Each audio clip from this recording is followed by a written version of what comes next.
Y Virginia, si no, no te das problema, la que estoy buscando cómo era para habilitarte.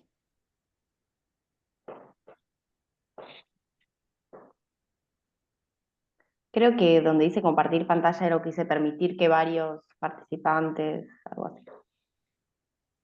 Ahí está. A ver. Sí, perfecto. Bueno, em, como, como decía hace un ratito Virginia, nosotros también estamos muy contentas por la invitación, agradecemos la invitación a participar de este conversatorio.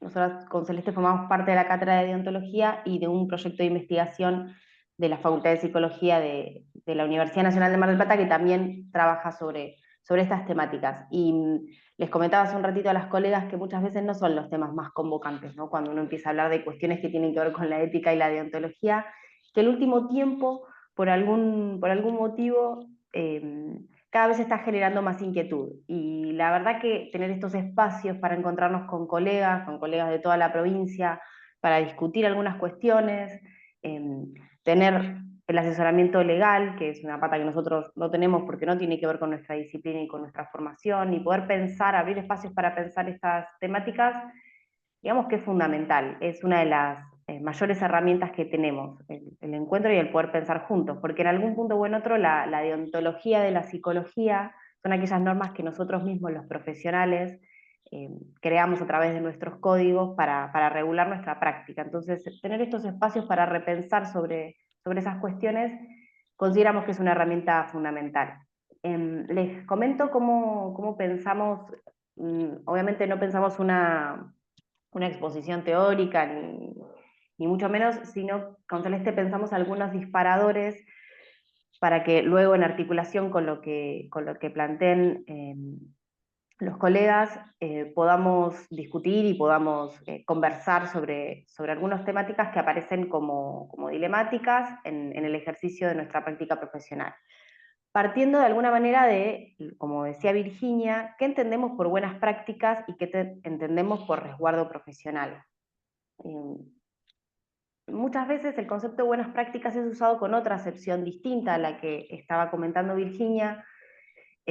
Van a encontrar que hay muchas guías. En el último tiempo, sobre todo, proliferaron guías, no solamente en la psicología, en otras disciplinas también, guía de buenas prácticas para tal cosa, guía de buenas prácticas para tal otra. La realidad es que muchas veces esas guías están enfocadas más en cuestiones que tienen que ver con resultados, ¿no? Entonces, determinadas experiencias que han mostrado resultados positivos en la práctica, las tomamos como modelo y planteamos una guía por considerar que esto es una buena práctica. La realidad es que desde el punto de vista de la ética y de la deontología es muy difícil pensar la buena práctica en ese sentido.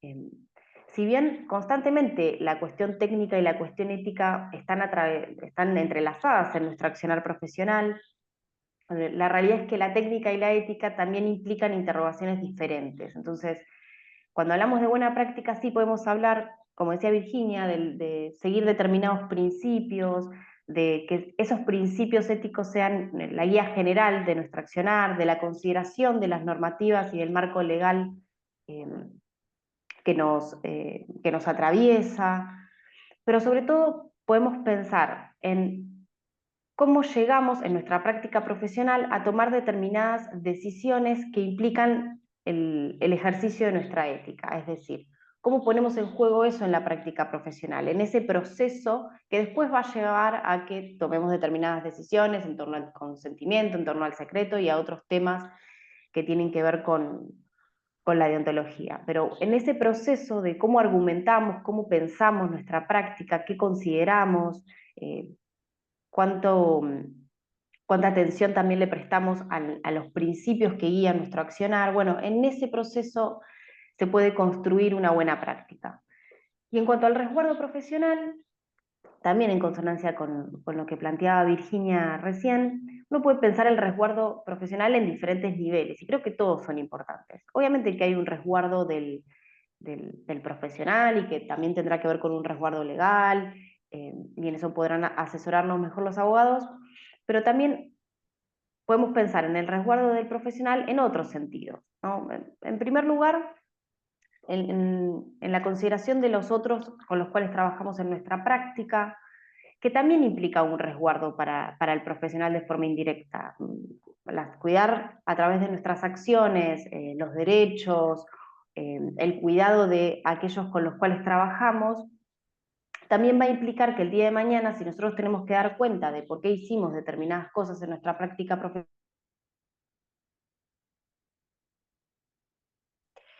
Y también hay otra dimensión que tiene que ver con la comunidad profesional y científica de la cual formamos parte. Y de alguna u otra manera, nuestras acciones profesionales también hablan de esa comunidad profesional y científica. Entonces, tomar determinados recaudos, tener determinados cuidados, poder pensar la práctica a través de determinados principios, también habla de nosotros como comunidad profesional y científica y de la psicología como profesión, ¿no? Que la verdad que, sobre todo después de la pandemia, la cuestión de salud mental ha tomado un relieve que quizás años anteriores no tenía. Bueno, y eso también implica una responsabilidad para nosotros como profesionales, poder dar cuenta de qué hacemos, cómo lo hacemos. Entonces nos preguntábamos y discutíamos ayer con Celeste, ¿es posible que podamos plantear algún tipo de protocolo para el actuar ético? La verdad que en términos estrictos no.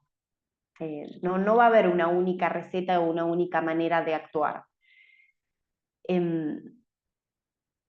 Recortamos algunos conceptos que nos parecían fundamentales para poder abrir el espacio de discusión y de conversación. Por una parte, el concepto de dilema.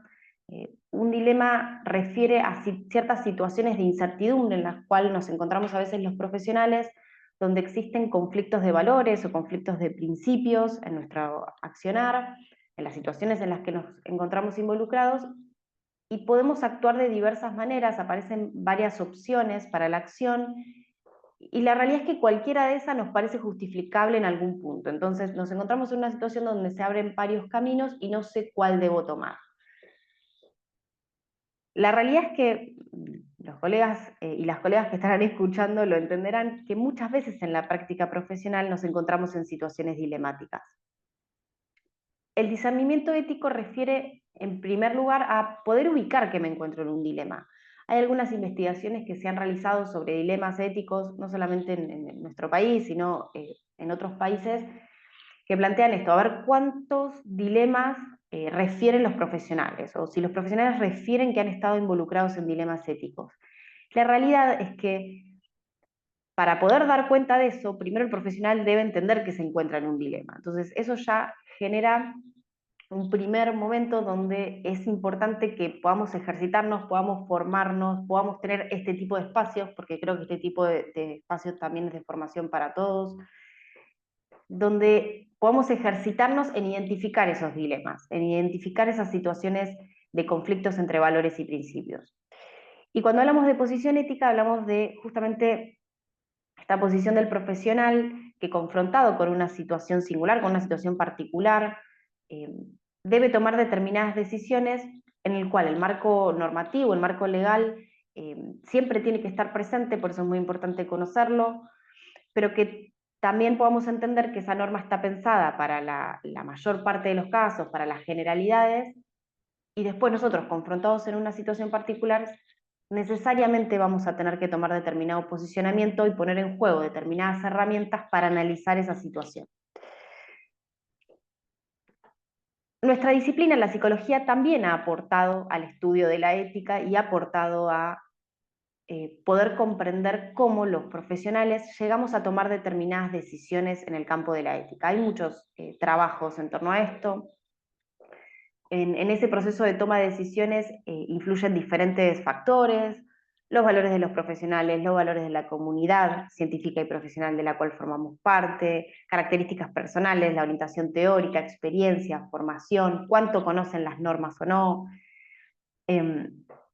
Y hay algunos autores que han planteado modelos. ¿No? Nosotros no lo trajimos porque es una cuestión quizás teórica que excedía el propósito del conversatorio. En esos modelos, algunos intentan más plantearlo como una receta, entonces decir, bueno, primero usted tiene que identificar dónde se encuentra el conflicto entre valores y principios. Segundo, tiene que... la verdad es que como les decía anteriormente, plantear una receta única me parece que es simplificar demasiado la cuestión. Sí, a partir de estos modelos de toma de decisiones éticas podemos recortar algunos aspectos que son importantes, ¿no? Entonces, ¿qué herramientas tenemos los psicólogos y las psicólogas para poner en práctica cuando nos encontramos en estas situaciones de tensión entre principios o entre valores? Bueno, primero conocer las normativas y las leyes es fundamental. Hay algunas que quizás atraviesan el ejercicio profesional en la mayor cantidad de ámbitos posibles, y después va a haber algunas específicas que tendremos que conocer en función del ámbito en el que nos desempeñemos y en nuestra práctica profesional. Entonces, poder conocer esas leyes, poder tener un asesoramiento legal. Nosotros no tenemos por qué entender a qué refieren algunas cuestiones legales, para eso podemos asesorarnos. Conocer el marco normativo también a nivel del colegio, ¿no? En nuestro código de ética de la provincia de Buenos Aires, también la consideración del código de la FEPRA. Y después, otras cuestiones que aparecen y que se reiteran en la bibliografía como importantes, la consideración del contexto. Durante mucho tiempo, algunas teorías éticas plantearon la universalidad de ciertos principios, que algunos principios pueden ser aplicados siempre en cualquier situación, de cualquier manera, y que eso nos permitiría tomar determinadas decisiones a nivel de la ética. Después también está la problematización de eso. Bueno, siempre tenemos que poner en contexto la toma de decisión, qué elementos están operando, en qué situación me encuentro, los factores culturales, los factores sociales que también están implicados en esa situación. Hay una autora que se llama Naisa Nata, que fue docente también en la Facultad de Psicología de Mar del Plata, que ella escribe un texto referido a consentimiento desde el punto de vista psicológico, donde va problematizando diferentes características que tiene que tener el consentimiento. Y entre ellas habla del consentimiento válido, del consentimiento auténtico, aquel que respete también el sistema de creencias y el sistema de valores que tienen las personas con las que trabajamos. Entonces, incluir también la perspectiva cultural y social se vuelve importante.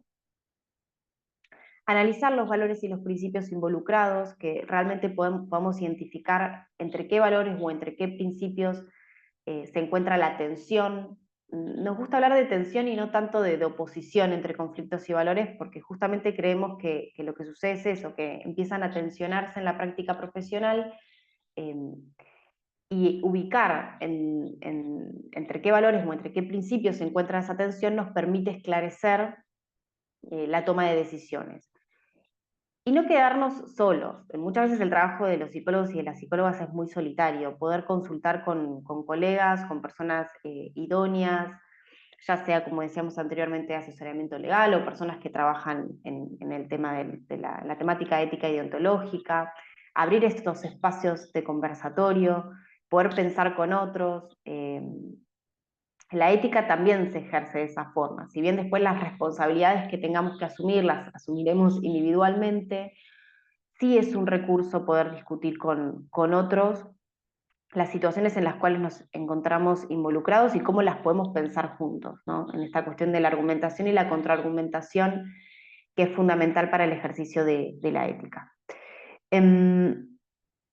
Y trajimos algunos temas dilemáticos desde el punto de vista PSI. No sé, Cele, si querés comentarlos. Dale. Quizás para poder pensar estas temáticas específicamente desde nuestra disciplina. ¿Qué particularidades tiene? Bueno, gracias, Ro. Bueno, un poco la idea, como les decía Rocío, era plantear algunos temas dilemáticos, también pensando un poco en función de la convocatoria, de lo que es la temática también de niñeces y adolescencias. Y bueno, justamente pensar algunos puntos, ¿sí? Y obviamente siempre aclarando que estamos invitando a pensar colectivamente con todos los que estamos presentes y no son cuestiones cerradas, sino al contrario, abiertas al debate y al intercambio. En principio, en relación a lo que es el secreto profesional, pensamos la cuestión de los límites, cuando nos reunimos con Rocío a trabajar un poco este tema, la cuestión de los límites como obligaciones o como posibilidades. ¿Sí? Muchas veces aparece esta idea de, bueno, el secreto, existe una justa causa, existen una serie de límites que me habilitan la posibilidad de levantar el secreto, pero esto no es necesariamente una obligación, digamos. El profesional puede levantar el secreto, no debe levantarlo, ¿sí? Entonces lo que trabajamos un poco tiene que ver con esta importancia de que el profesional, desde una perspectiva crítica, ¿sí? Analizando, como recién planteaba Rocío, en función del contexto, de las características del caso, eh, dirima y tome una decisión en torno al levantamiento del secreto. Otra cuestión que nos planteamos y que también es un poco en parte herencia de la pandemia tiene que ver con el encuadre virtual.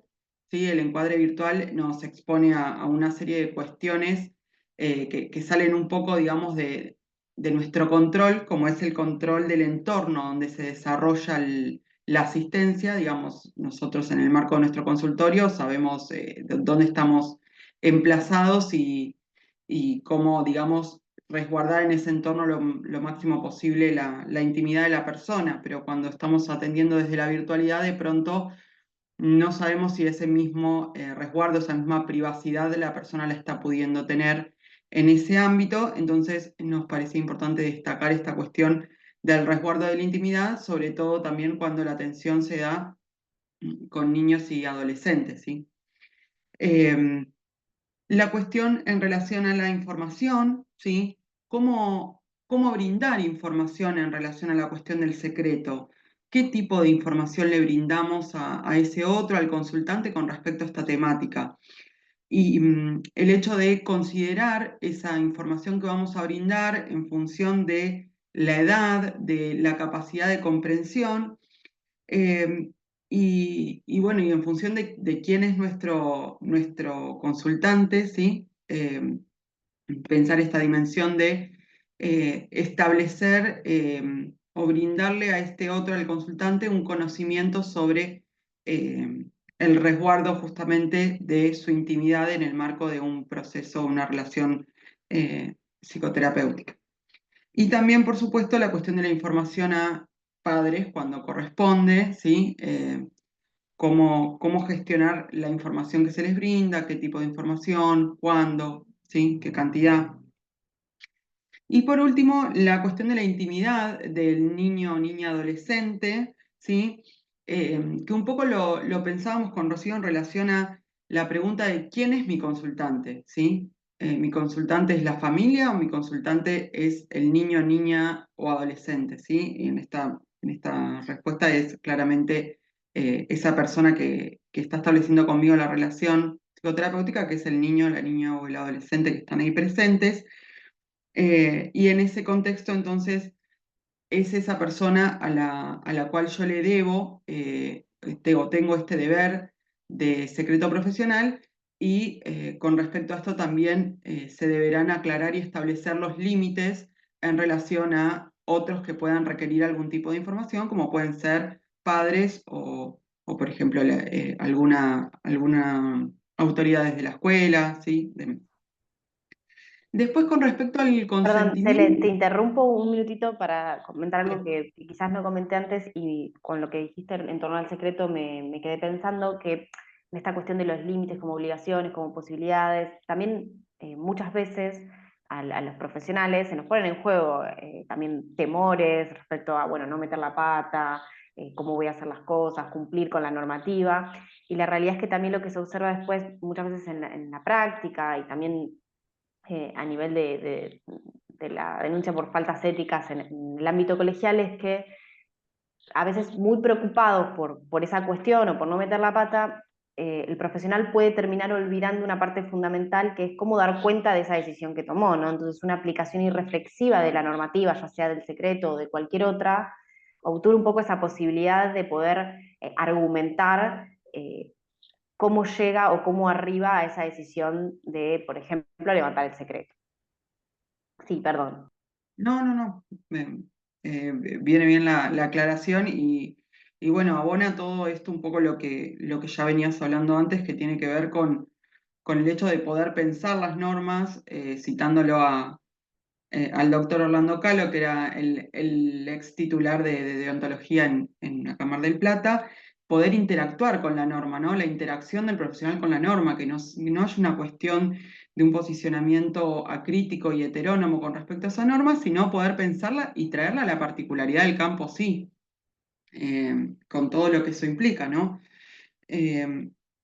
Bueno, yendo para no demorar más tiempo yendo al consentimiento, la cuestión de esto del proceso versus el acto, ¿sí? El consentimiento en psicología está planteado como un proceso, lo cual implica que no se da de una vez y para siempre, lo cual implica que hay sucesivas revisiones, lo cual implica que hay reconsentimiento a lo largo del tiempo, de lo que dure la relación terapéutica. Entonces, también en relación a esto de ser un proceso, pensábamos, bueno, eh, ¿cuándo, no? ¿Cuándo instrumentar este consentimiento? ¿Hay que hacerlo sí o sí en el primer encuentro? ¿Es a veces el momento más adecuado?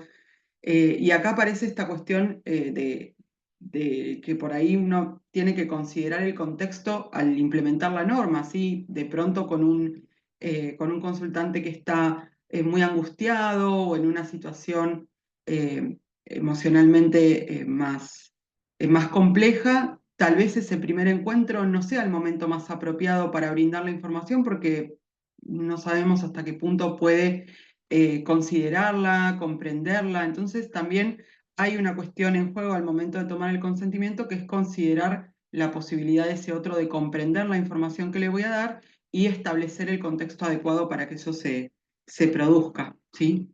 Eh, que tiene que ver justamente con entender el consentimiento, como recién decía Rocío, desde una perspectiva crítica, ¿no? Y no solamente como un requisito que tenemos que cumplir como parte de nuestra práctica. Bueno, la cuestión, la conceptualización de la autonomía, ¿sí? Esta idea de la autonomía entendida desde la psicología, sobre todo cuando trabajamos con niños y adolescentes, donde estamos viendo una persona que está en un proceso de desarrollo, en un proceso evolutivo, y donde esta autonomía se va modificando también en ese proceso. Entonces, también en relación a eso, vamos a seleccionar el tipo de información a brindar, el lenguaje con que vamos a comunicar esa información, entre otras cuestiones. Y el aspecto del contrato que nos parecía interesante con Rocío en relación a que nosotros también hablamos de contrato, cuando hablamos de contrato terapéutico, pero no es el contrato en el sentido que seguramente después nos van a explicar los abogados, ¿sí? No es un contrato legal el contrato terapéutico. Entonces, esta idea de que el consentimiento justamente tendría que estar pensado en función de las características de este contrato terapéutico, ¿sí? Y en ese sentido no necesariamente nos vamos a ver ceñidos a un formato específico, es decir, que tenga que ser en el primer encuentro, que tenga que ser escrito, ¿sí? Entre otras cuestiones, nuestra profesión admite las modalidades de consentimiento tanto verbal como escrita, ¿no? A criterio y decisión de cada uno de los profesionales. Y por último, ya para cerrar, la cuestión de los informes, ¿sí? Nos parecía importante plantearse una serie de cuestiones, como por ejemplo, indagar quién solicita ese informe y con qué objetivo lo solicita, y por supuesto, eh, interpelarnos nosotros en si ese es un interlocutor válido, ¿sí? Con el cual corresponde interactuar y brindarle este informe, ¿no? ¿Qué información nos solicita? Si corresponde o no brindar esa información a esa persona que nos las pide. Y por último, ¿qué información brindamos? Considerando que los informes siempre tienen que ceñirse a aquello que el informe requiere y no excedernos en información que no sea específica de esa solicitud, ¿sí? Con el objetivo justamente de resguardar el secreto profesional. Y por último, una última cuestión que tiene que ver con cómo transmitimos esa información y a quién le entregamos ese informe y qué resguardo va a tener esa persona a la que le entregamos el informe con respecto al mismo. Eso también puede llegar a condicionar qué información y de qué modo comuniquemos la información que tenemos que incluir en el informe. Ro, no sé si vos querés añadir algo más. No, habíamos traído después, pero lo dejamos, si queda tiempo, me parece lo más interesante es que podamos también conversar y compartir entre todos y todas algunos resultados de una investigación que se hizo a Cámara del Plata, pero lo dejamos por si nos queda tiempo, me parece que lo otro es más importante. Bueno, le pasamos entonces la palabra a los colegas, a los abogados.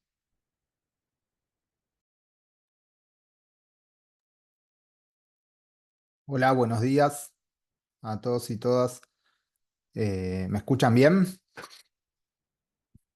Bueno, yo soy Mariano Laíte, abogado del Distrito 15.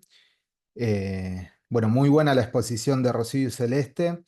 La verdad que sirve como disparador para cuestiones, como ellas decían, el- del profesional psicólogo o psicóloga que están en la práctica concreta y, y se encuentran solos al momento de tomar decisiones eh, que, que recién estábamos entendiendo con su exposición, que son estos dilemas éticos que se tienen que- que resolver en el momento y a veces está bueno y es muy necesario poder pensarlas así en grupo y más aún interdisciplinariamente.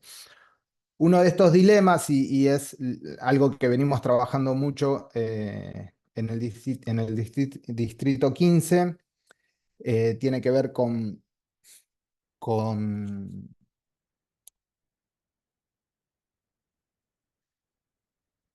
el momento en que alguno de los progenitores de un menor que está siendo atendido no da el consentimiento informado o más aún se opone, ¿no? Entonces, bueno, este es un dilema ético que, que- que es muy consultado, que los psicólogos y las psicólogas necesitan tener y solicitan mayores certezas. Y acá está bueno lo que decía Rocío con respecto a que no hay una receta, sino lo que hay es una construcción colectiva que es exactamente lo que estamos haciendo hoy con respecto a la normativa. Y bueno, y por suerte tenemos un sistema de colegiación que nos permite a los profesionales realizar nuestra propia legislación. Por eso tenemos el código de ética, ¿no?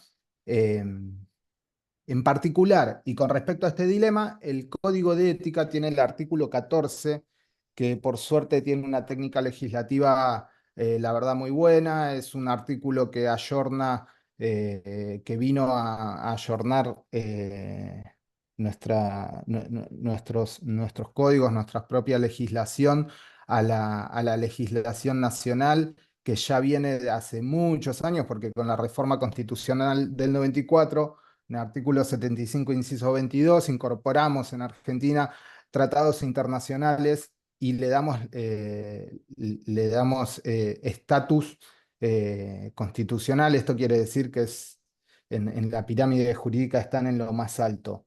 Ahí está la Convención de Derechos del Niño, que establece el principio de,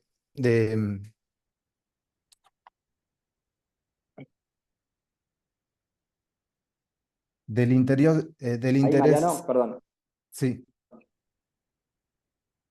Perdón sí, que, Javier. perdón que vaya metiendo ahí alguna Dale, intervención vamos. también, Sí, porque es vamos interesante, hablando porque juntos.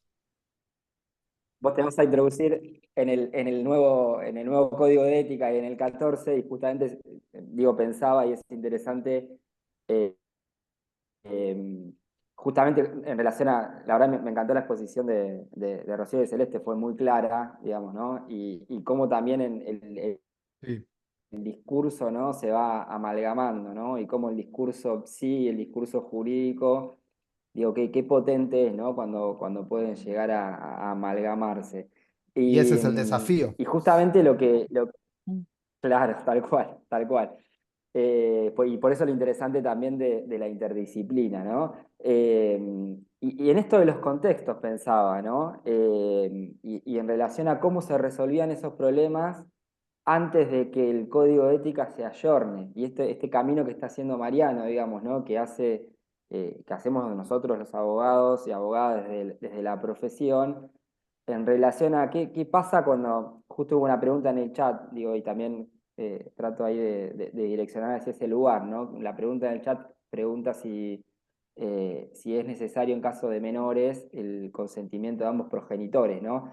Y cómo a veces quedan resabios de legislaciones que ya no están vigentes y que están impresas de una manera, digamos, tan fuerte que hacen que quizás, nada, perduren, ¿no? Digo, este código de ética anterior, en el cual tan claramente y tan cerradamente decía se debe contar con el consentimiento informado de ambos progenitores, punto, ¿no? Y fue el código de ética vigente, si no recuerdo mal, hasta el año 2019, cuando, como dice Mariano, 25 años antes ya se había incorporado la Convención de los Derechos de Niños, Niñas y Adolescentes a nuestro ordenamiento jurídico con rango constitucional, y a la vez, en el año 2015, se había reformado el Código Civil, que pasó a ser Código Civil y Comercial, el cual también recepta esta normativa, ¿no? En materia de derechos humanos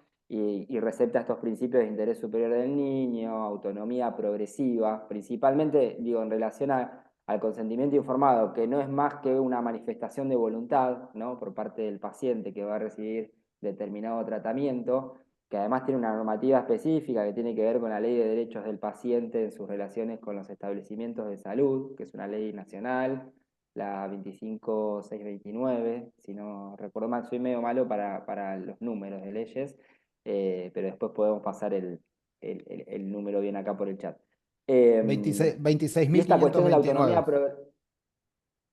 26.529, exactamente. Exacto. Y Ahí esta va. cuestión que, digo, cómo se resolvía antes, ¿no? Muy cerrado el código de ética, que es lo que rige mi profesión como psicólogo o psicóloga, que me dice, tengo que contar con el consentimiento informado de ambos progenitores. Y por otro lado, que venga un adolescente de 15, 16 años a mi consultorio, quizás acompañado por un adulto, quizás no, y decir, ¿puede prestar consentimiento? Bueno, el código de ética me marca tan claramente que no, me marcaba tan claramente que no, por suerte hoy se ayornó. Y cómo juega esto, ¿no? Esto del contexto y la interpretación. Digo, hablamos mucho en el campo nuestro, ¿no? De lo jurídico, de que las leyes no son compartibles, las leyes, la normativa en general, ¿no? Un reglamento, un código de ética en este caso, no son compartimentos estancos, sino que tienen que ver con un ordenamiento jurídico, están insertas dentro de un ordenamiento jurídico y que un código de ética no puede contradecir, por ejemplo, el Código Civil y Comercial y al principio de autonomía progresiva y estas tres etapas que nos marca el Código Civil y Comercial, receptando la Convención de Derechos del Niño en relación a situaciones cuando se trata de niños y niñas menores de 13 años, cuando se trata de niños y niñas adolescentes entre 13 y 16, o a partir de los 16, que en definitiva se le equipara a un adulto, digamos, ¿no? En la toma de decisiones. Así que Exacto. es interesante, digamos, hacer también esta puesta en contexto, ¿no? Que nosotros llamamos esta cuestión de armonización del ordenamiento jurídico. Las leyes hay que leerlas en el contexto y en relación también con el resto del ordenamiento jurídico, y eso es armonizar, digamos, ¿no? De eso se... Sí, también lo que sucedió, que bueno, nosotros quizás estamos repasando un poco la historia con Javier, la historia normativa que precede a este dilema ético, ¿no? Tratando de hacer el hilo conductor con la exposición de Rocío, pero es importante porque de alguna manera hubo una construcción legislativa que fue cambiando ciertos paradigmas eh, que, que se van adaptando a los nuevos tiempos de las sociedades y han llevado a- a plantear como este nuevo dilema, un nuevo paradigma, que es el niño y la niña y los adolescentes como sujetos plenos de derecho. Eh, este Claro, tal concepto cual, es tal cual. Este importantísimo. paradigma, tal cual, digo, perdón, perdón Mariano, que vaya, Sí, vamos pero hablando juntos. sí, esto de mudar definitivamente de paradigma, digo, ya no estamos en el paradigma en el cual el menor, ¿no? En el paradigma de la minoría es objeto de tutela, digamos, ¿no? Estamos ante un sujeto pleno de derechos, es decir, es un sujeto que tiene plenitud de derechos y esa es la perspectiva, digamos, ¿no? Lo que decía Mariano. Sí, Ese cambio de de hecho, paradigma es Javier, sí, fíjate en las palabras que estamos utilizando. Sujeto pleno de derecho en contraposición a objeto de protección. El niño no es un exacto, objeto objeto, de tutela, objeto de protección. es una persona. Y hoy en día parece una tontería decirlo, pero no lo es tanto. Porque después en el caso concreto vamos a tener un padre o una madre que nos va a decir, pero si yo no quiero que mi hijo lo atienda un psicólogo, no lo va a atender un psicólogo y te lo van a afirmar porque atrás de ese mensaje está el niño, la niña o el adolescente como un objeto, ¿no? Como una propiedad a la cual se toman decisiones que pueden ser arbitrarias o caprichosas. Lo que nosotros estamos tratando es justamente de que este cambio de paradigma que decimos que viene desde 1994, bueno, llegue al caso concreto en el que el psicólogo o psicóloga es un profesional que tiene la responsabilidad de producir estos cambios en la sociedad, o sea, es la punta de la herramienta para que la plenitud de los derechos de los niños, niñas y adolescentes se plasmen de forma concreta en el caso concreto. Entonces ahí está el desafío y eso es lo que tenemos que tratar de zanjar, cómo llevar todo este abanico de normativas que son muy potentes, son muy claras y también tenemos que pensar por qué teniendo estas herramientas jurídicas tan claras, cuando llegamos al caso concreto, a la punta de lanza, que es el psicólogo o la psicóloga sentada en su consultorio, nos entran las dudas y esto se traduce en un dilema ético, como decía Rocío, bueno, tenemos que trabajar mucho para que esto se aclare, Mariano, ¿puedo hacer un comentario? pero por supuesto. Bueno, antes que nada, un gusto. Hemos hablado, pero no, ahora estamos compartiendo espacio. Sí, Eh, yo también soy junto a Javier, abogado del Consejo Superior. Durante varios años fuimos abogados del Distrito 11. Bueno, estos debates y estas dudas siempre estuvieron presentes. Eh, Me da la sensación de que con el tiempo, creo que como dice Mariano, creo que la cosa va avanzando, se va tomando un poco más de conocimiento del tema. Creo que era Rocío la que lo comentaba o otra compañera de que hay un interés importante del Colegio de Psicólogos en poder llevar cada vez más claridad sobre estos temas porque para incentivar al profesional a que no le escape, ¿no? Para que el profesional no diga, no, acá me compro un problema con este caso, acá hay menores de edad o acá hay temas muy, muy delicados, judicializados, le escapo. Bueno, ¿qué podemos hacer para que no se le escape? De fondo pueden ser que escuchen a mi hija, estoy como Javier, tengo una hija de 1 año y 2 meses, puede pasar cualquier cosa, sí, puede pasar cualquier cosa, pero vamos. Eh, pero aquí iba con esto. El objetivo, en definitiva, es generar cambios positivos que impacten el sistema de salud, ni más ni menos, o sea, menudo objetivo. Y también comprender a los profesionales, porque por ahí, frente al desconocimiento, es razonable que uno diga, yo le escapo a este caso, esto es un bardo, acá me voy a comprar un problema.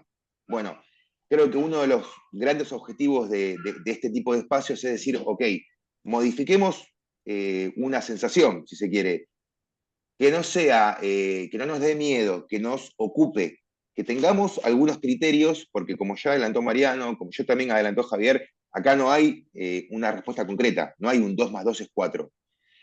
Creo que, o creemos que al debatirlo, al charlarlo, intercambiando, vamos a ir identificando criterios, principios, que después aplicados al caso concreto nos van a dar una respuesta. Vamos a decir, ok, frente a esto, voy por acá. Eh, el consejo es siempre tomar casos, sobre todo cuando hay niveles de complejidad importante, porque bueno, ahí hay alguien que está necesitando la atención, ¿verdad? Es como, no sé, dicho informalmente, no dejar a alguien que lo está requiriendo en banda. No quiero interrumpirlo demasiado, Mariano, porque él estaba Eso es exponiendo algo y clave. yo lo corté. Pero quiero solamente dejar Eso es esto clave, que después si Augusto. tenemos... No, perdón, Sí, sí, pero no quiero que se escape eso que vos decís, digamos, ¿no? Es clave también, lo hablamos ayer con Mariano, coincidíamos en esto, no dejar de ver que del otro lado, digamos, este sujeto pleno de derechos, este niño adolescente, digo, al negarle la, la atención, podemos estar vulnerando un derecho humano fundamental, que es el de acceso a la salud. exacto. Y si queremos, eso es lo más importante, ¿sí? Desde una perspectiva de derechos, yo diría que eso es lo más importante. Che, estamos dejando a alguien que les podemos estar lesionando un derecho. Ahora, si queremos verlo también del punto de vista egoísta, si se quiere, o por no decir egoísta, personal, puede ser también que estemos incurriendo en algún tipo de responsabilidad profesional por no tomar un caso así.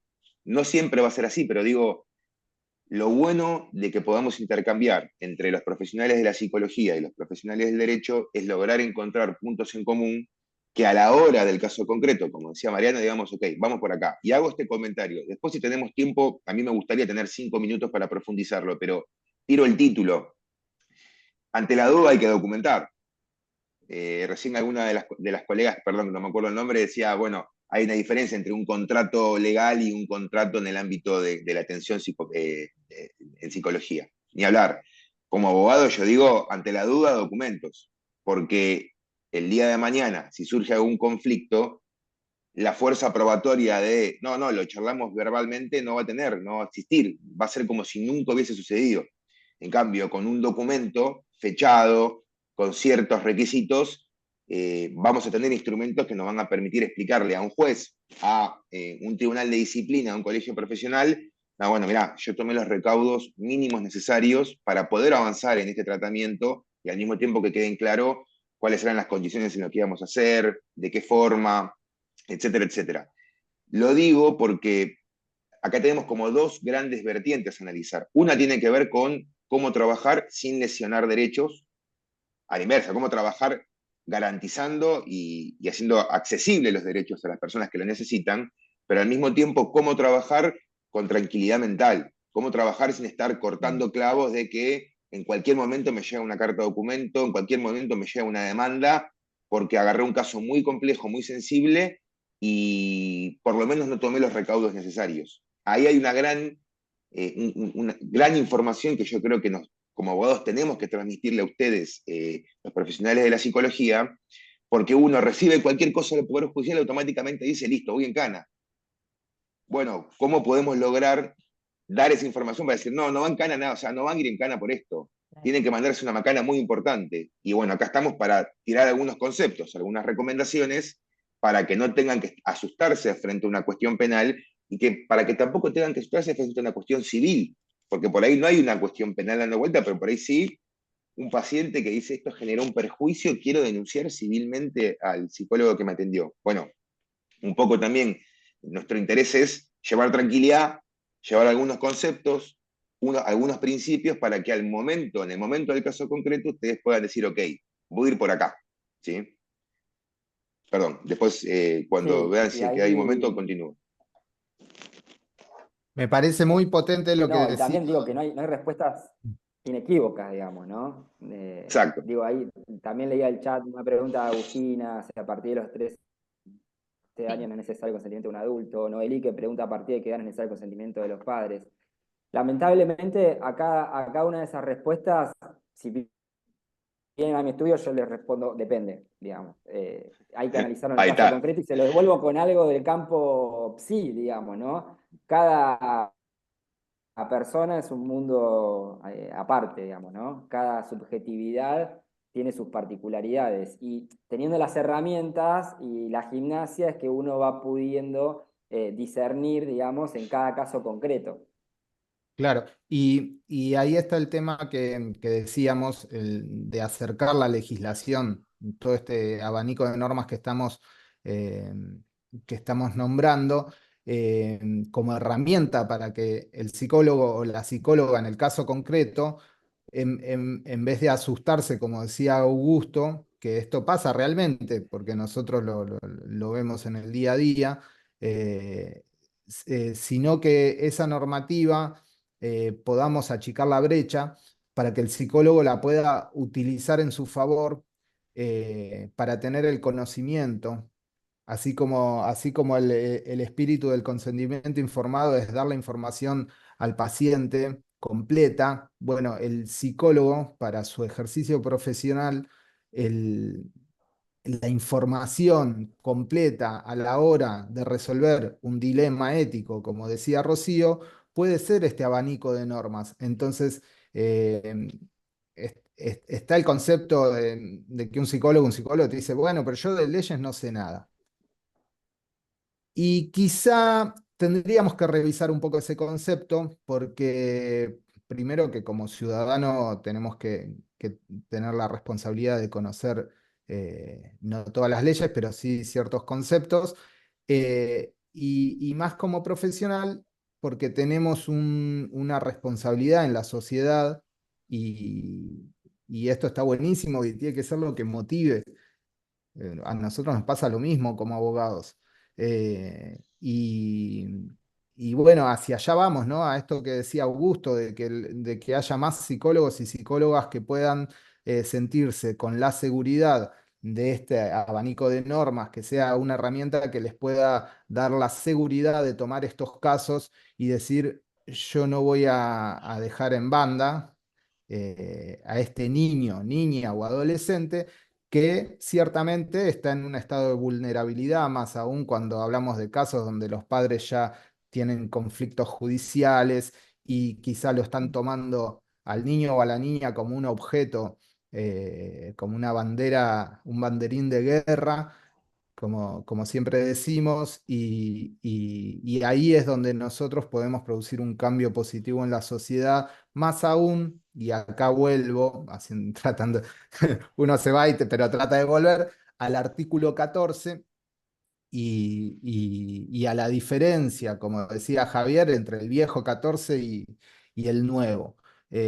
Así como era muy contundente, como nos contaba Javier, que se requería el consentimiento informado de ambos progenitores en caso de menores, fíjense que ahora, y les quiero leer, porque a veces pasa de largo, por estar en el último párrafo y no ser lo que nos da una certeza, porque el 14 por ahí lo que tiene es de dividir en franjas etarias y quizá el psicólogo dice, ah, bueno, de 13 a 16 esto, antes de 13 tal y de 16 a 18.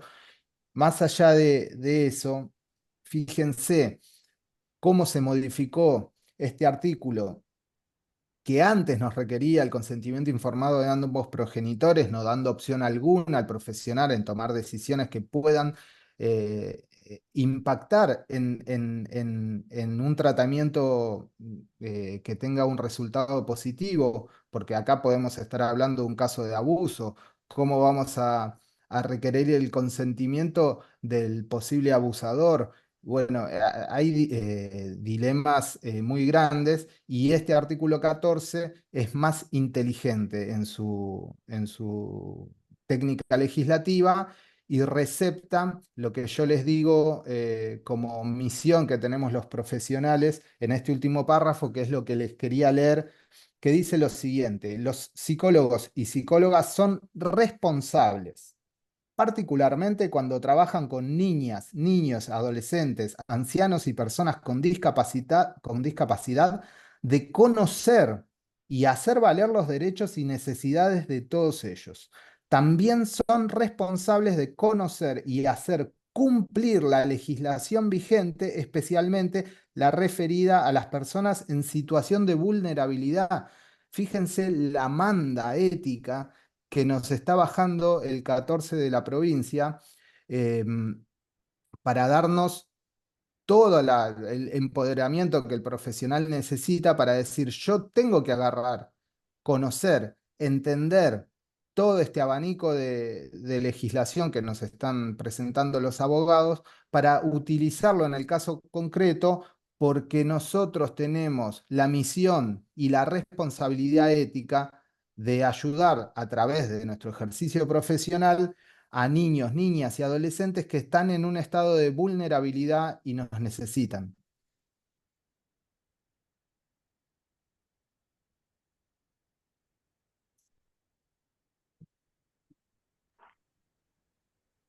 Perdón, Em, Virginia, ¿podemos leer sí, una de las consultas que habían quedado más arriba que quedó sin contestar?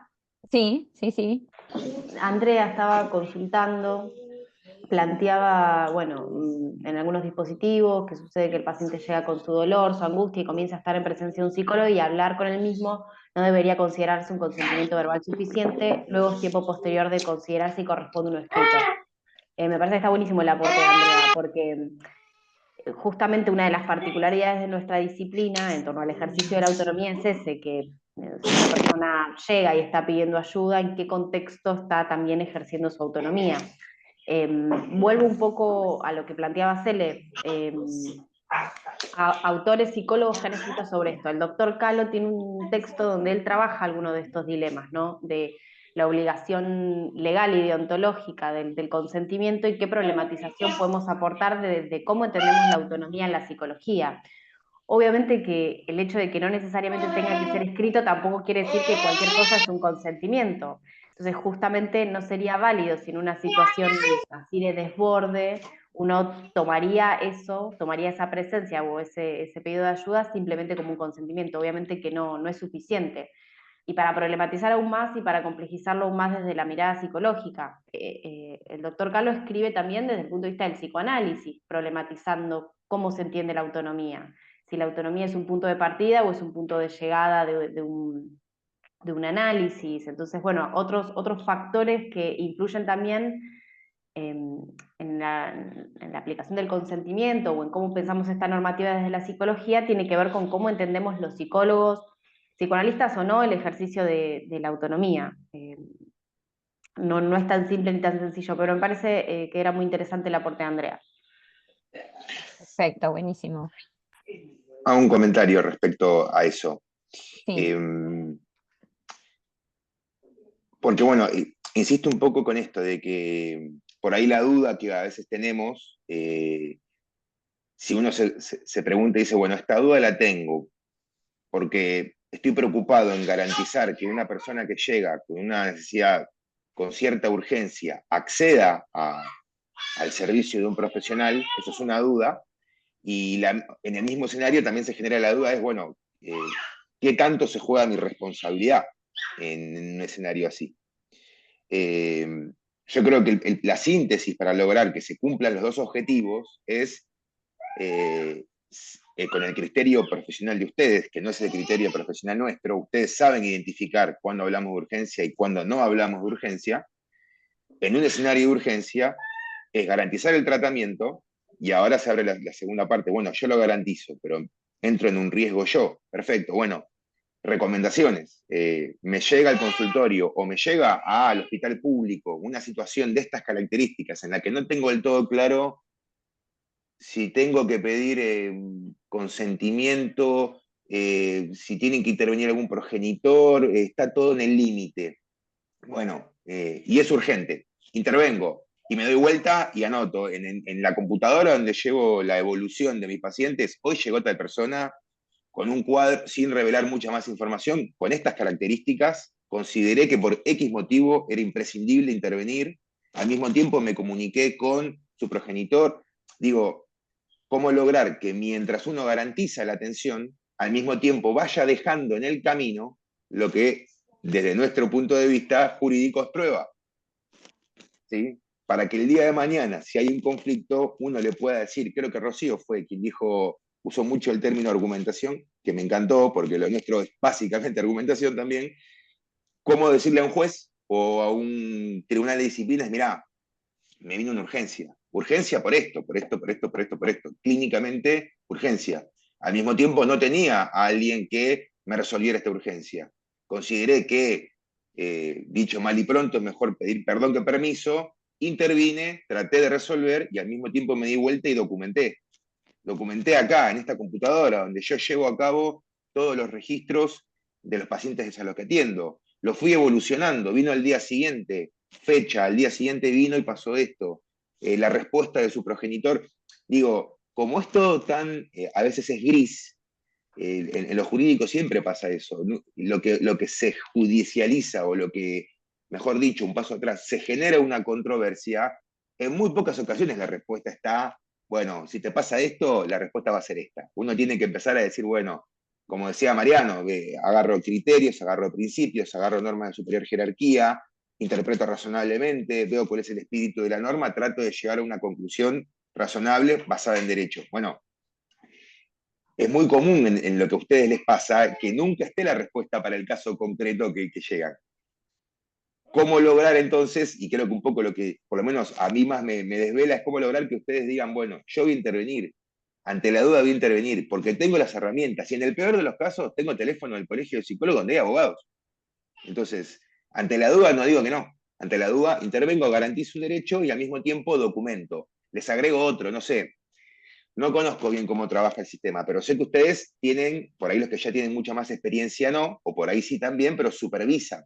Puede ser que cuentan sus casos con otros colegas. Bueno, en un chat de WhatsApp, che, hoy me vino esto de forma tal que al día que nos llama un juez, una jueza, un tribunal de disciplina, digamos, mirá, lo anoté en mi archivo, en mi historia clínica, lo fui evolucionando, lo comenté con colegas, consideré que por estos motivos, y acá retomo y con esto cierro la argumentación, como todo es tan endeble en el sentido de que nada es blanco o negro,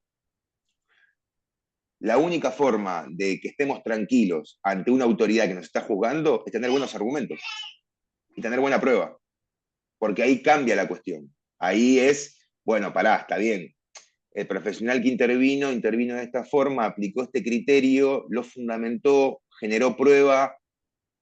No estoy de acuerdo con lo que hizo, pero tomó una serie de recaudos que hacen que su postura sea mucho más sólida a la de un psicólogo o psicóloga que diga, no, bueno, qué sé yo, vine a la urgencia, yo resolví, viste, no noté nada, no me acuerdo bien cómo fue la cuestión, o no. El que está jugando va a decir, bueno, acá tengo un profesional que identificó una urgencia, trató de resolverla y al mismo tiempo documentó la situación, y tengo un profesional que, nada, se comportó mucho más informalmente y ni siquiera tengo algún documento que me permita ir a ese momento y decir, bueno, ¿qué criterio aplicó para intervenir en esta situación? ¿Me explico? Y cierro con esto, un minuto, pero a mí me parece clave porque los abogados lo sabemos desde el día que vamos a la facultad, pero la inmensa población no lo sabe. Y es clave esto porque para mí es esclarecedor sobre cómo se maneja el Poder Judicial. Dos grandes líneas. En el derecho tenemos criterios y normas del derecho penal, que es un universo aparte en el derecho, y del derecho no penal. O sea, todo lo que no es penal tiene un criterio distinto, ¿sí? Que es una inmensa mayoría de ramas del derecho. En el derecho penal, cuando uno entra en sede judicial, esto es blanco o negro, no hay grises en el derecho penal, ¿sí? Busca aproximarse lo máximo posible a la verdad de lo que sucedió, ¿sí? A la verdad objetiva. Y por eso, cualquier funcionario, sobre todo un juez o un fiscal en sede penal, va a tener facultades, va a tener herramientas de oficio mucho más potentes que lo que sucede en sede no penal. ¿Qué quiero decir?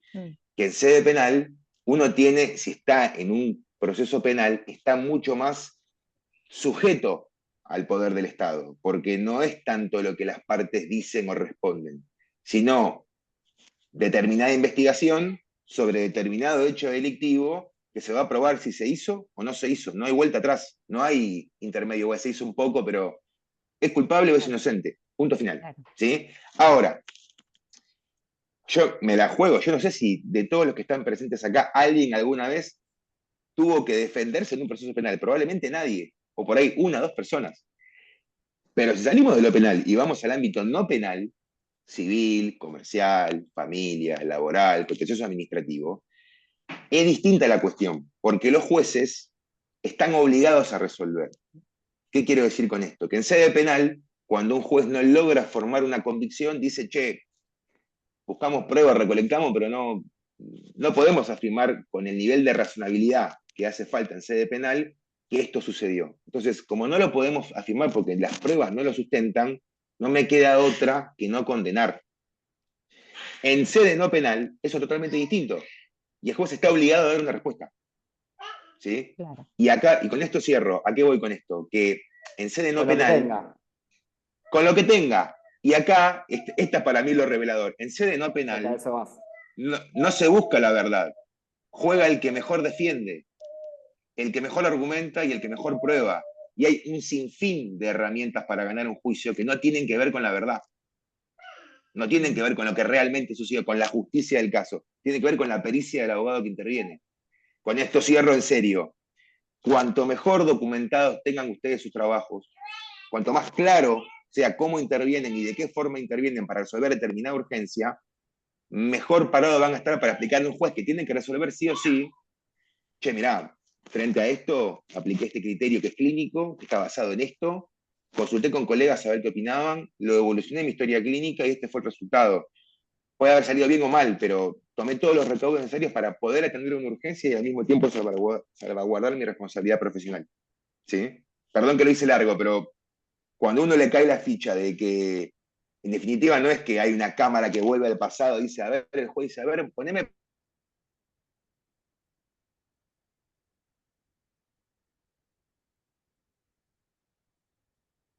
Creo que la tecnología Sí. lo obligó a cerrar a gusto, ¿no?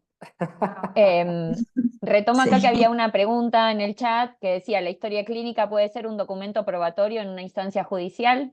Bueno, tiene que ver con esto que Augusto estaba explicando, ¿no? Con ir actualizando la información, teniendo el registro, y esto nos permite, esto que decía, ¿no? De alguna manera no nos permite rebobinar, ir para atrás, pero sí ir contando cómo fueron los hechos y ir tomando, armando una justificación y una explicación de cuáles son las acciones y los porqué de las acciones que vamos tomando, ¿no?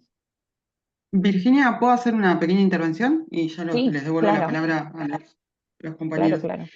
Eh, por ahí, para redondear algunas cuestiones que habíamos comentado con Rocío, por supuesto que cuando nosotros hablamos de que los profesionales tienen que tener una perspectiva crítica, no nos referimos en ningún momento a que no tienen que cumplir con los deberes legales y profesionales que tienen. La historia clínica, al margen de ser un deber y de poder ser una herramienta de defensa del profesional, es un derecho a la información sanitaria que tiene el propio consultante. Entonces, lo que siempre tratamos de que prime y que también lo hacemos desde nuestros espacios de docencia es el respeto por el derecho del consultante, ¿sí? Entonces es importante completar la historia clínica por ese motivo, ¿sí? Que además Claro. nos va a servir a nosotros, pero que nunca sea, tratamos de que no sea el objetivo de defenderse o de ver en el consultante un posible litigante, ¿sí? Sino que lo veamos como una cuestión más dentro de nuestra profesión, porque si no sentimos que perdemos un poco el eje de nuestro rol, que es el de ser profesionales de la salud. Eh, si estamos por ahí en una Tal cual. perspectiva Y ahí te de agrego, tipo, Celeste, que hasta en términos estadísticos es así, digamos. Es realmente así. Digo, los casos que atiendan, que lleguen a ser parte de un proceso judicial, estadísticamente van a ser mucho menores a los que sí, digamos, ¿no? Entonces, incluso hasta por una cuestión de realidad, digamos, ¿no? De estadística, es así, es de esa manera. Yo, yo Siempre agregaría, hay una pregunta que es estrella, que es en relación a de quién es la historia clínica, digamos, ¿no? Que muchas veces sucede. Digo, la respuesta de si la historia clínica puede ser requerida, sí, por supuesto, digamos, ¿no? Un juez o un fiscal, en el marco de un proceso judicial, puede requerir, dentro de la amplitud que tiene en términos de requerimiento probatorio, puede requerir una historia clínica, digamos, ¿no? Pero bueno, ahí siempre se pone en juego el tema del secreto profesional, si acompañar la historia clínica o un resumen de historia clínica, digo, ¿no? Como, ante la duda siempre, perdón Mariano, pero cierro acá, pero por ahí con esto de que hablamos de principios rectores, ¿no? Ante la duda, la sugerencia siempre es ir de menor a mayor, digamos, ¿no? Si un juez me pide la historia clínica a través de un oficio, eh, ante la duda prefiero, digamos, mandarle un resumen de historia clínica o esto que hablamos el otro día con Virginia, ¿no? Muchas veces no se ve el pedido de la justicia, ¿no? Del sistema de administración de justicia como lo que es, ¿no? Por lo menos esta es mi mirada, ¿no? Que es una invitación al diálogo, en definitiva. Yo entiendo, sé que mete miedo, digamos, ¿no? Que te llegue un oficio judicial, que te llegue un pedido de informe, pero no hay que perder de vista de que, y retomo un poco lo que decía Augusto, ¿no? Esto de lo que es sede penal, lo que es sede no penal, que un juez o un fiscal, en definitiva, lo que está requiriendo es a los efectos de poder resolver una cuestión, digamos, ¿no? Poder resolver una controversia. Y muchas veces cuando esos pedidos vienen, porque sabemos cómo funciona, ¿no? Y que muchas veces es la máquina de hacer chorizos, ¿no? Entonces se copia, se pega, se manda, y no hay por ahí, un análisis del caso concreto en profundidad, como el que puede tener uno como profesional, que ese es su caso, digamos, ¿no? Y cuando en realidad por el juzgado por ahí pasan 30 casos por día, se sacan 100 oficios por día y termina siendo eso, ¿no? La máquina de hacer chorizos. Pero no pierdan de vista esto, es una invitación al diálogo, es una invitación a que aporten una herramienta para resolver una cuestión. Entonces, nunca está de más, ante la duda, consultar.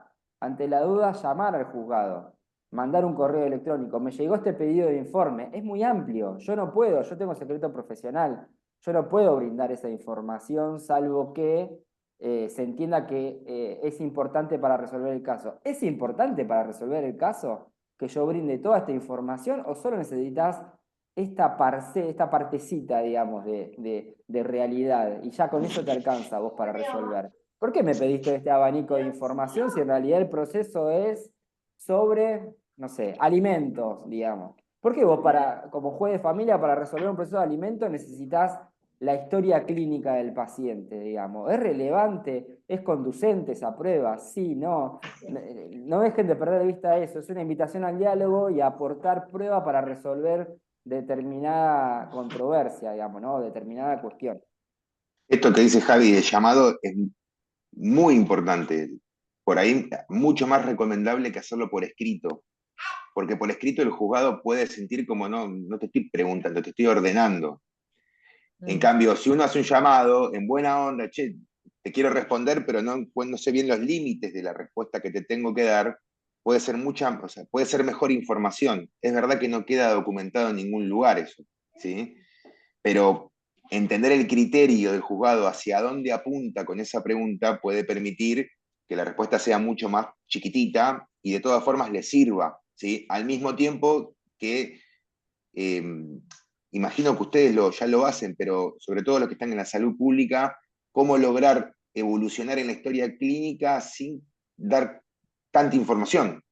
No sé, se me escapan los conceptos técnicos del ejercicio, pero cómo decir, ok, está sucediendo esto sin decir porque el papá o la mamá o el tío hizo, cómo lograr caratularlo para que cumpla con el requisito de información en una historia clínica y al mismo tiempo no sea demasiada información innecesaria. Yo quería intervenir con respecto a lo que planteó Celeste. Me parece interesante pensar, después de que Augusto nos decía la importancia de documentar en la historia clínica em, eh, con el mayor detalle posible.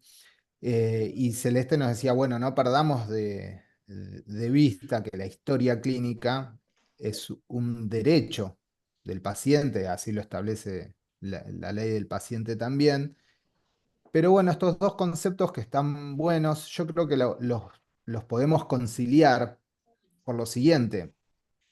Cuando nosotros en pos de hacer nuestras buenas prácticas profesionales, estamos garantizando el derecho del paciente a su historia clínica, que es de su propiedad, y por eso tenemos una historia clínica detallada,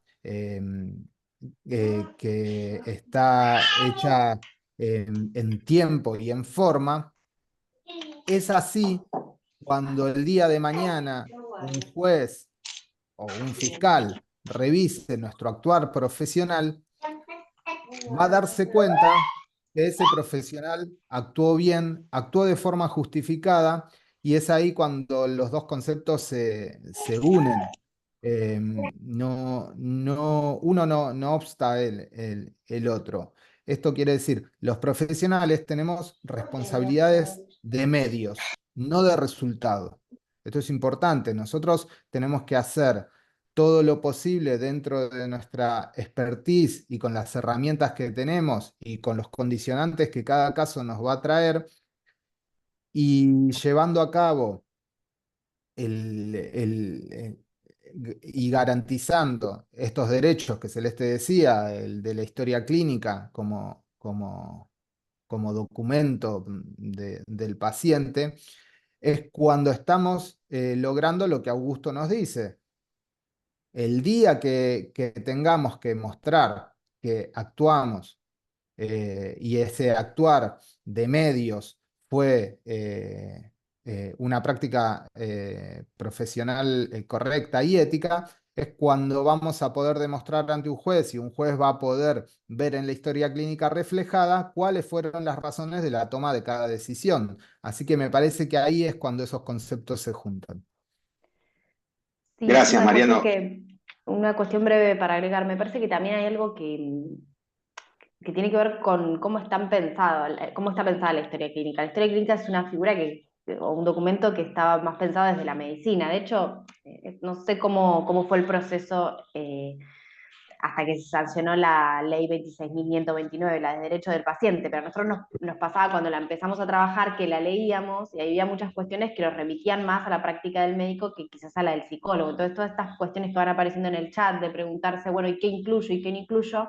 Me parece que tiene que ver con lo específico de nuestra disciplina, y que quizás tengamos que darnos el debate como psicólogos y psicólogas de, no sé si armar un modelo de historia clínica, porque volvemos otra vez a esta cuestión de que es imposible protocolizar todo, pero sí como ciertas recomendaciones para elaborar una historia clínica en psicología, ¿no? O en salud mental específicamente. Porque creo que si no es extrapolar desde la medicina la figura de la historia clínica sin pensar en lo propio de nuestra disciplina, con todo lo que implica la información en el ámbito de la salud mental o de la psicología específicamente. Digo, porque ahí en el chat también estaban poniendo, bueno, el valor está en qué ponemos en la historia clínica. Bueno, quizás tendremos que discutir un poco eso, cómo armamos una historia clínica en Sí. psicología. ¿Puedo agregar un comentario de eso que no tiene que ver con qué ponemos? Por ahí digo una girada, pero tener letra clara, por ejemplo. Letra legible.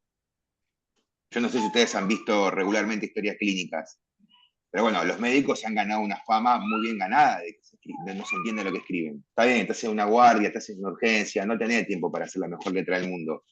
Pero bueno, si uno incorpora, che, esto que estoy escribiendo en mi cuaderno de consultorio privado, donde yo evoluciono o tomo notas de las consultas que tengo con los pacientes, o una historia clínica de una institución pública, si yo parto de la premisa de que esto algún día puede leerlo una autoridad, bueno, tengo que tratar de ser lo más claro posible y lo más legible posible. Para mí es algo evidente, pero la práctica a mí me ha indicado que no es evidente. Entonces, más allá de qué información acompaño, que ahí está el límite más complejo y hay que ir identificándolo, yo recomiendo esto, cuestiones que permitan identificar el cuadro sin dar toda la información que tiene que ver con la intimidad del paciente, ¿verdad? Pero que sea clara, que cualquier persona más o menos que lee diga, ok, se entiende cuándo intervino, en qué contexto intervino, cuál fue la situación que justificó la intervención, qué se recomendó. Más allá de decir, bueno, hay una lista de estos 15 requisitos que tienen que estar, porque si no están, está incumplido el deber. ¿Me explico?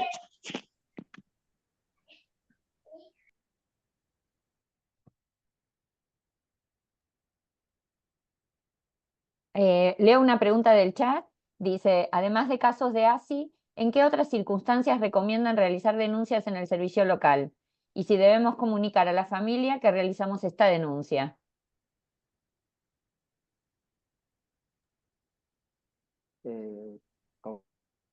Complejo.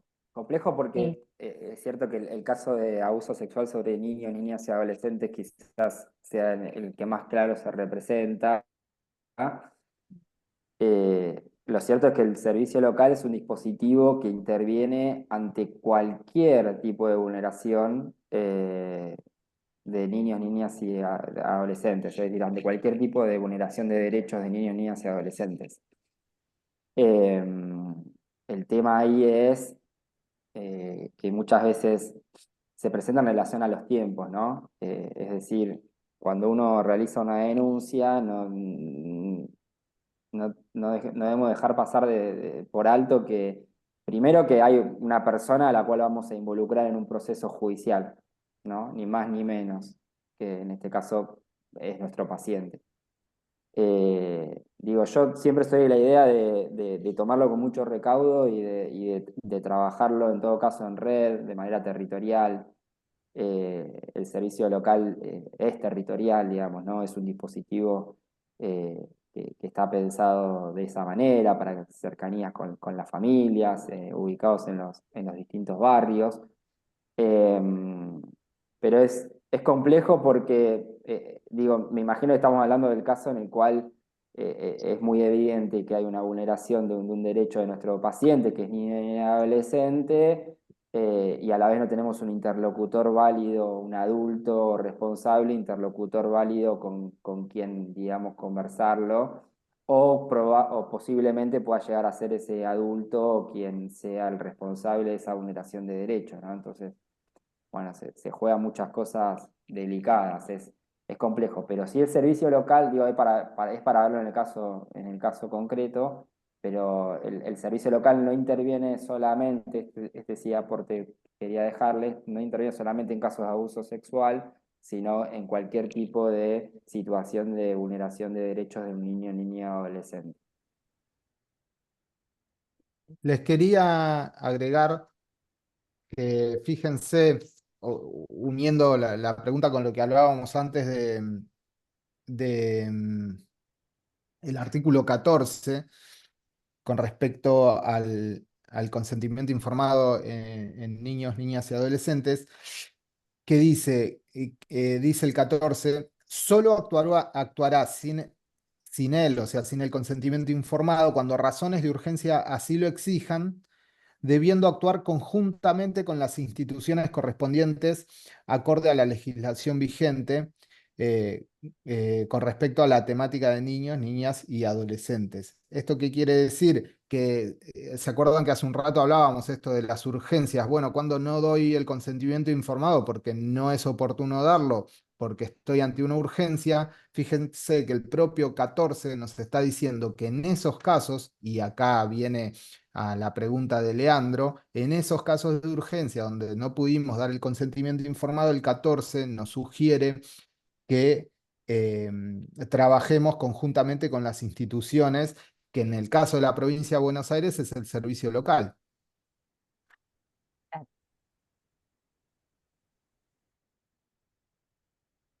Perfecto.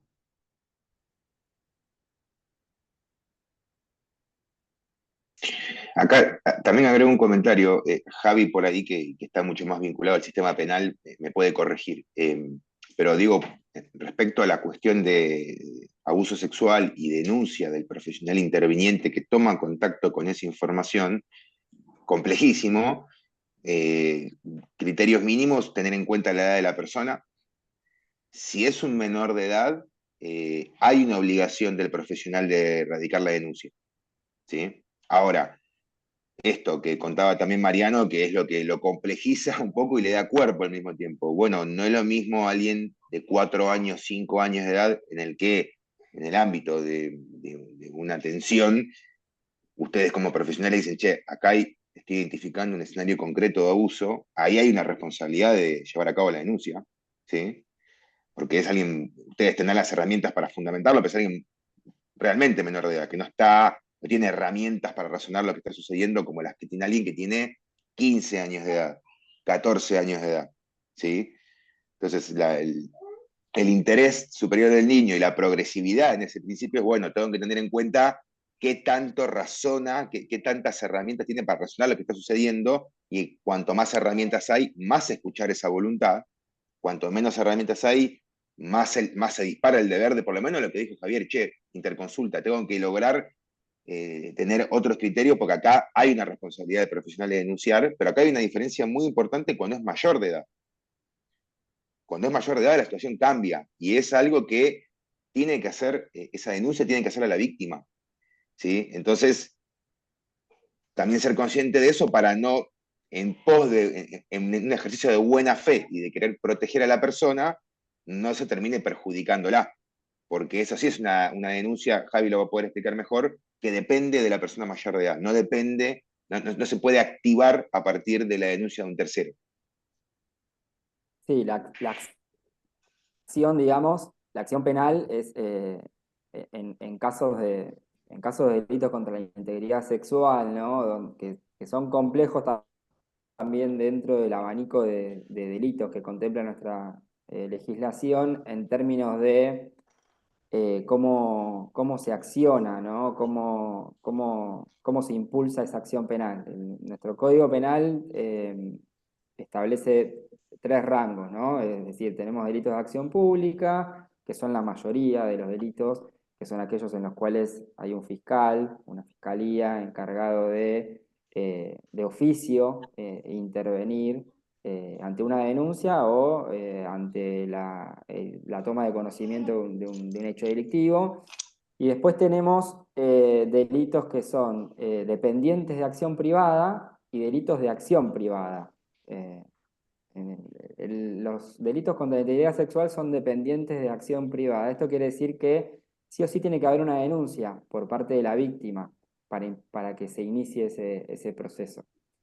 Y esa denuncia, en principio, no la puede suplir nadie más que la víctima. ¿Por qué? Porque se ponen en juego un montón de cuestiones, ¿no? En relación a preservar también la integridad de esa persona.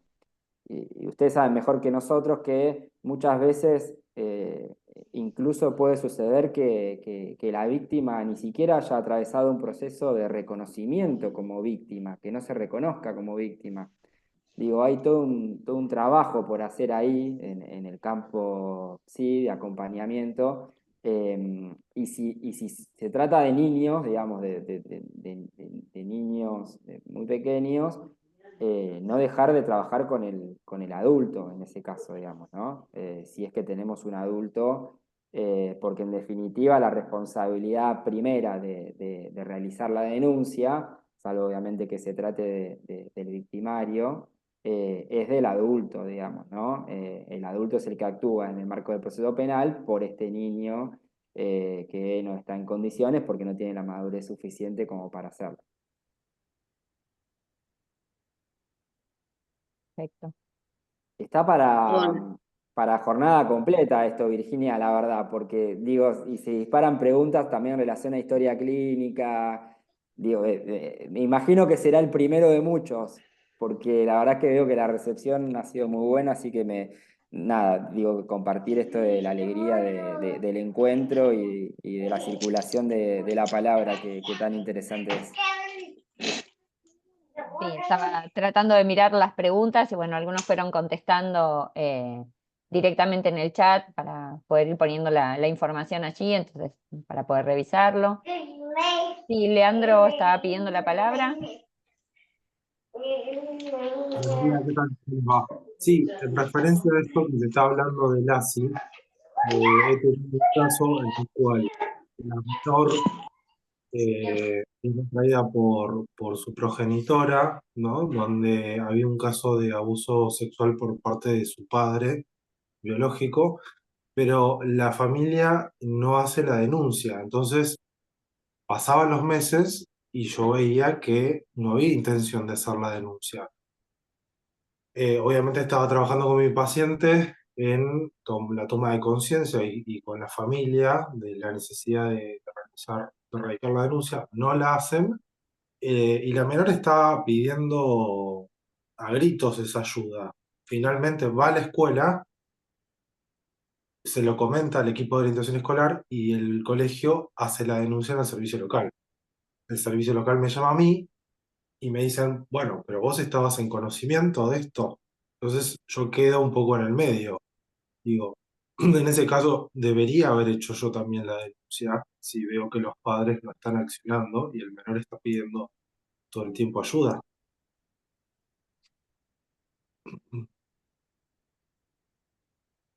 Es complejo la respuesta, porque yo me pongo en los zapatos y digo, estoy tratando de abordar esta situación de la forma menos lesiva para el paciente, que ya además está sufriendo algo indescriptible. Pero al mismo tiempo sí, si te tengo que responder rápido, te digo sí, tenés que hacerla. O por lo Sí, menos, no sé, ahí con viste, la buscar... complejidad, perdón, Augusto, con la complejidad también esto que hablábamos, ¿no? De que, bueno, en cierto modo se fue mencionando a lo largo del encuentro, ¿no? Esto de cómo los cambios sociales acompañan a las reformas legislativas o a la inversa, ¿no? Cómo muchas veces es la sociedad la que impulsa a que se modifique, digamos, la normativa. ¿Qué quiero decir con esto? El Poder Judicial en sede penal, en materia penal, es justamente un ámbito al cual todavía le está costando mucho entender que un niño, niña o adolescente no es un objeto de extracción, de prueba, sino que es un sujeto de derechos, digamos, ¿no?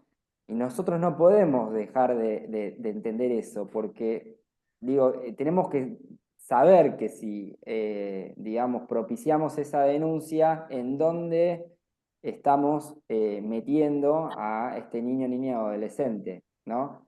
Y no está, digamos, en la mayoría de los casos, por lo menos lo que me toca a mí ver en Provincia de Buenos Aires y más que nada en La Plata, esa delicadeza de entender esto, ¿no? Que es un sujeto de derechos, que hay que acompañarlo, que hay que, en definitiva, resguardar su intimidad, que la prueba principal, en este caso va a ser una cámara Gesell, pero para llegar a una cámara Gesell tiene que haber un proceso previo, digamos, ¿no? Entonces, digo, me parece que también se ponen en juego esas tensiones, ¿no? Del deber con el también entender hacia dónde, digamos, y en qué situación se va a encontrar este paciente o esta paciente nuestra cuando le toque atravesar un proceso penal, ¿no? Y ni hablar de la cantidad de años de tramitación y de las declaraciones y de un sinfín de situaciones que, digo, muchas veces, no lo quiero equiparar con situaciones de violencia por razones de género, pero tiene un poco que ver esto en relación a lo que es la subjetividad, digamos, ¿no? Y entender esto, que la persona tiene que estar preparada.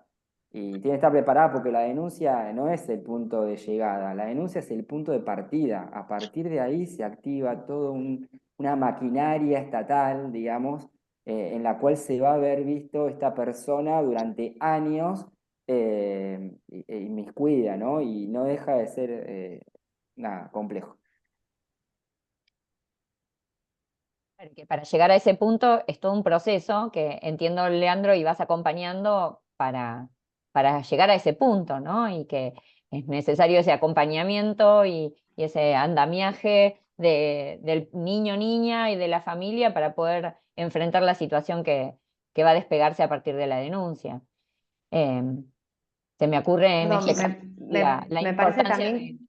sí, No, disculpa, Virginia, termina y después no, comento. pensaba en el trabajo interdisciplinario, ¿no? En el contacto con la escuela, en ponerse de acuerdo con las profesionales que están o los profesionales que están trabajando dentro de la institución, como para abarcar, que esto es como la complejidad que tiene la atención de niños, niñas y adolescentes, ¿no? Cómo ir cubriendo el abanico de instituciones y de situaciones y de adultos intervinientes, incorporándolos en esa atención, ¿no? Y la complejidad que eso genera.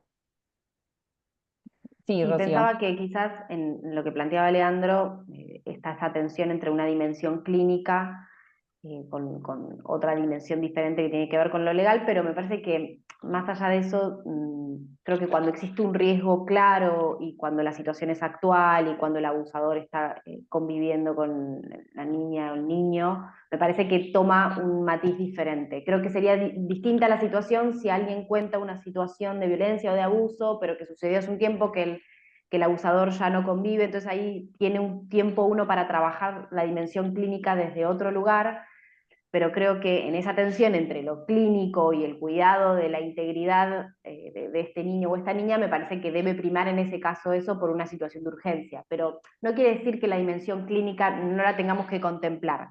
Te digo, si fuera un caso diferente donde la persona abusadora no está conviviendo en este momento, donde no hay una situación de riesgo que es urgente, uno tiene un tiempo para trabajar la dimensión clínica diferente.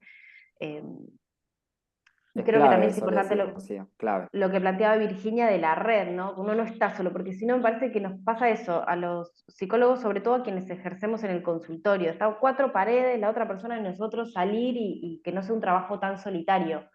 Pero me parece Sí, que en esto que planteamos también de ir a las situaciones particulares, esto nos permite pensar, bueno, en esta situación particular, quizás la dimensión clínica iba a tener que quedar en un segundo plano y uno tiene que priorizar otras cuestiones, pero bueno, es también una decisión, una decisión.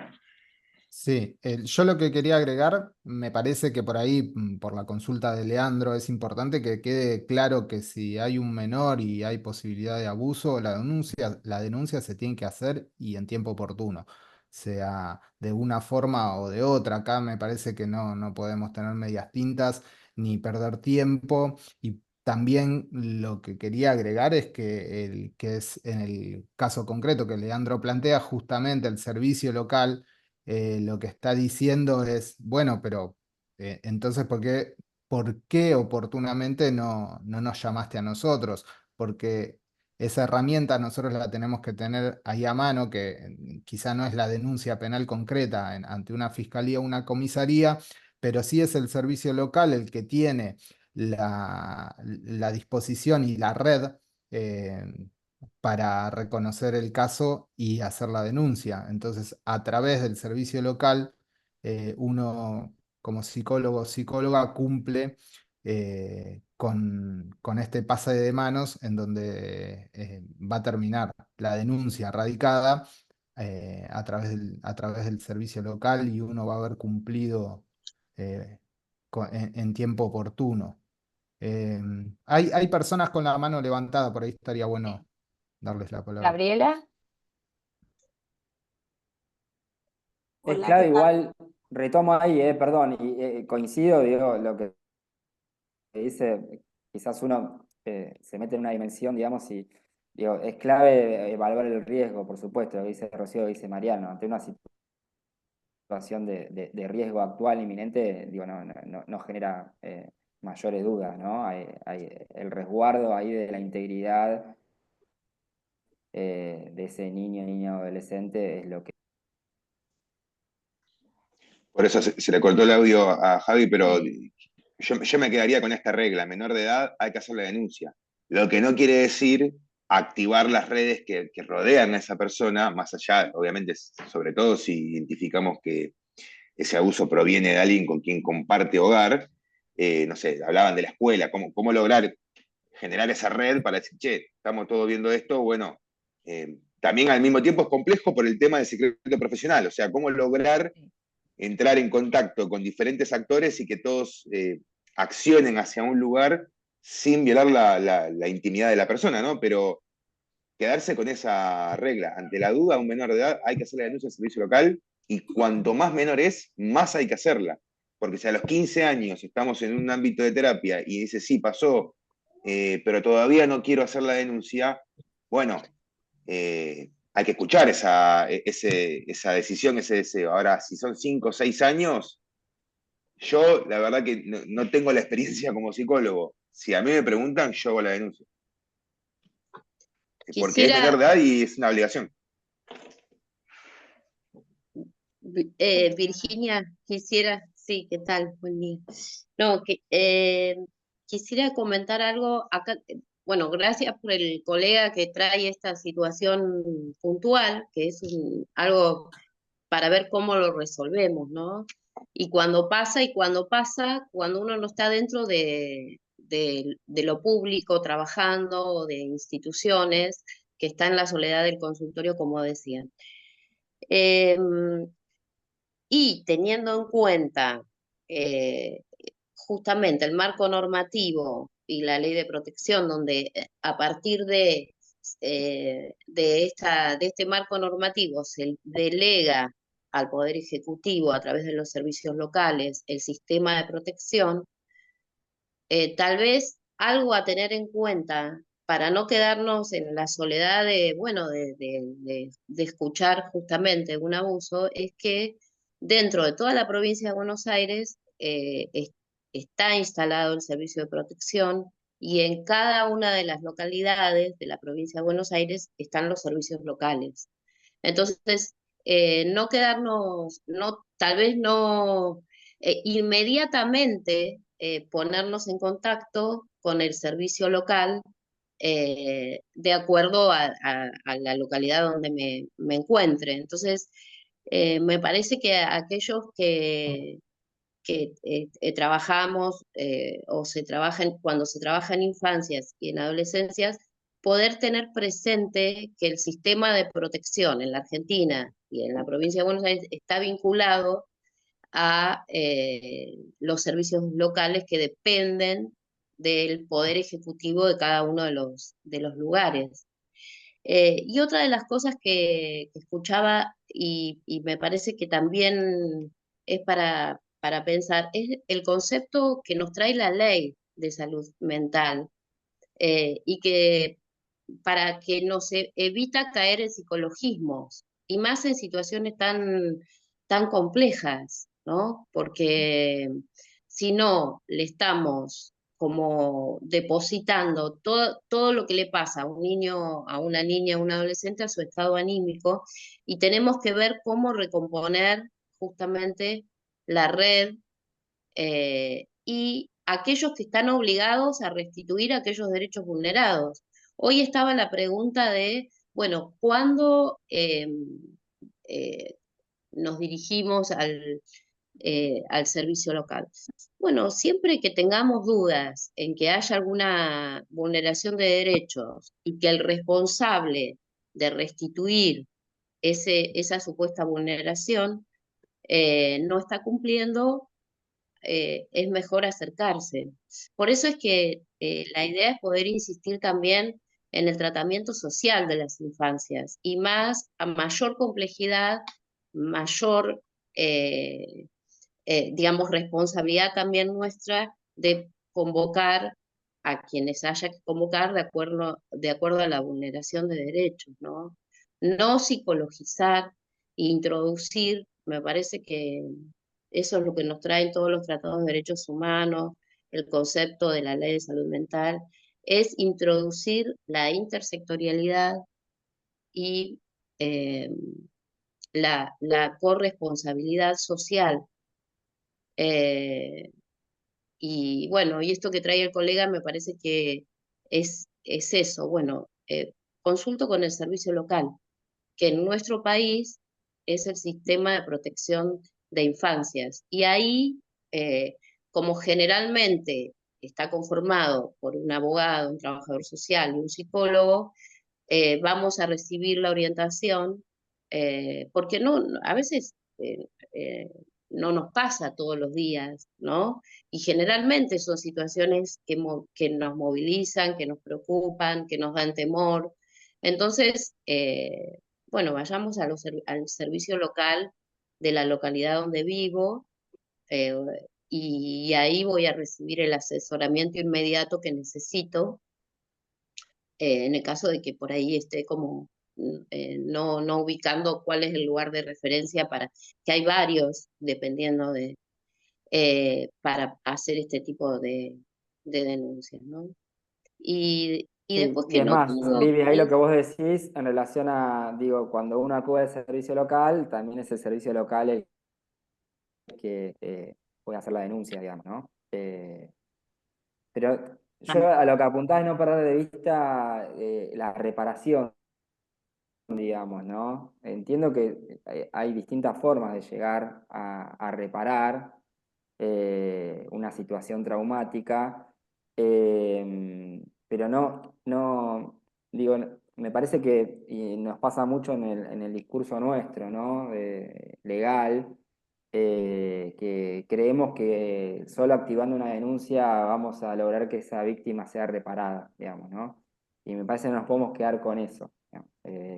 Eso, un poco a eso apunto yo, digamos, ¿no? Y es clave esto que decía Viviana, que surgió también acá, en esto de trabajar en red, de trabajar en lo comunitario, trabajar de manera interdisciplinaria, con corresponsabilidad estatal, y en definitiva, no perder de vista que esa persona, ese niño, niña o adolescente, debe restituírseles de inmediato los derechos que le fueron vulnerados, pero además también se tiene que activar un proceso de reparación. Eso es clave. Claro, claro.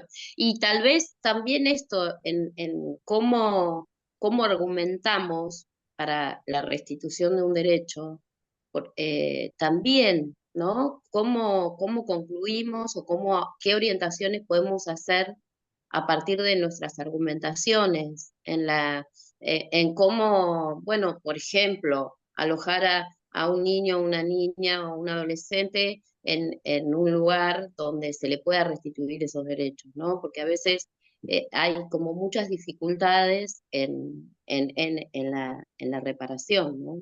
Y más en estos tiempos de financiamiento del Estado, bueno, todas estas cuestiones que sabemos que están pasando, que nos están pasando.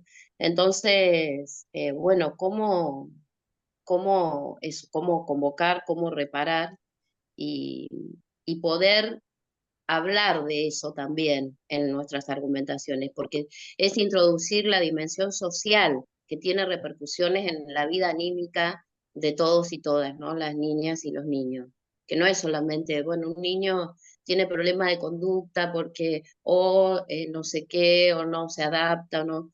eh, bueno, la lectura que podemos hacer de eso y qué devolución, por ejemplo, a las diferentes instituciones o, por ejemplo, al Poder Judicial, que a veces le cuesta bastante entender justamente esta perspectiva de salud mental. Bueno, ¿qué orientaciones podemos dar? Y te estamos acá, como insistía Mariano en nuestro artículo 14, ¿no? Eh, que eso tiene efectos en la vida anímica.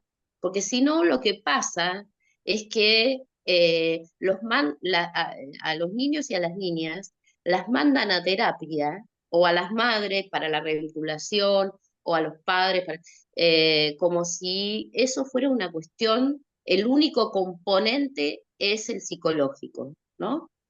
Si los acomodamos, parece que se va.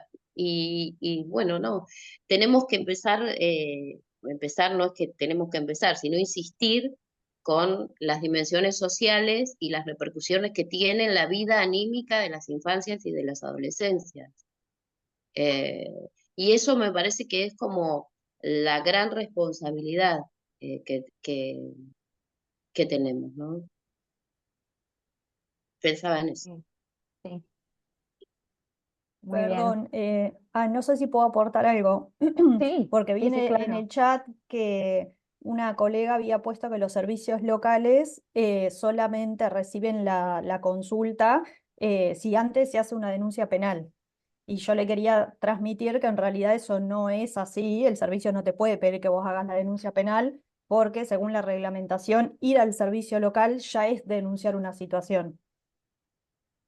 Al menos acá en Exacto. Bahía Blanca debería ser así, no te pueden obligar a hacer una denuncia penal porque el servicio recibe denuncias.